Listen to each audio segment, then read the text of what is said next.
हेमा मालिनी देओल परिवार द्वारा धर्म जी की आत्मा की शांति के लिए रखी गई प्रेयर मीट में क्यों नहीं शामिल हुई। इसकी बड़ी वजह न तो धर्म जी की पहली पत्नी प्रकाश कौर हैं, न ही सनी देओल। अब इसको लेकर एक अलग कारण सामने आ रहा है जो लोगों को हैरान कर रहा है। 24 नवंबर 2025 को बॉलीवुड के हीमैन धर्मेंद्र का निधन हो गया।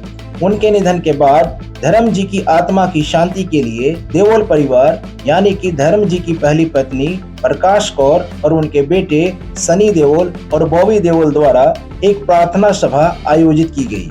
इसमें बॉलीवुड की बड़ी बड़ी हस्तियां शामिल हुई, जैसे कि रेखा, शबाना आजमी, सलमान खान, जैकी श्रॉफ, अभिषेक बच्चन, ऐश्वर्या राय, सुभाष घई और सोनू निगम आदि। लोगों को उम्मीद थी कि देओल परिवार द्वारा आयोजित इस प्रार्थना सभा में धर्म जी की दूसरी पत्नी हेमा मालिनी और उनकी बेटियां ईशा देओल और आहाना देओल भी शामिल होंगी, लेकिन हेमा जी और उनकी बेटियां इसमें शामिल नहीं हुई। इस खबर से धर्म जी के फैंस भी हैरान रह गए। पहले कहा जा रहा था कि सनी देओल ने सौतेली मां हेमा मालिनी और उनकी बेटियों को इनवाइट नहीं किया है, लेकिन अब एक और बड़ी वजह का खुलासा हुआ है। दरअसल धर्म जी और हेमा मालिनी ने साल 1980 में शादी की थी।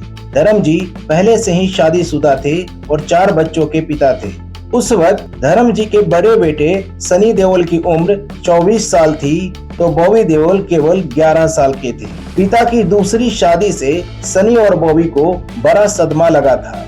दोनों इस शादी के खिलाफ थे। कहा यह भी जाता है कि दोनों भाइयों ने पिता की दूसरी शादी के समय कसम खाई थी कि वह जिंदगी में कभी हेमा मालिनी से बात नहीं करेंगे। हालांकि समय के साथ हेमा मालिनी और उनकी बेटियों को लेकर सनी देओल की नाराजगी बेहद कम हो गई, लेकिन बॉबी देओल ने कभी हेमा मालिनी को माफ नहीं किया और वह कभी भी हेमा जी और उनकी बेटियों को स्वीकार नहीं कर पाए। इसीलिए कहा जा रहा है कि सनी देओल या प्रकाश कौर नहीं बल्कि बॉबी देओल के कारण हेमा मालिनी और उनकी बेटियों को देओल परिवार द्वारा आयोजित प्रार्थना सभा से दूर रखा गया।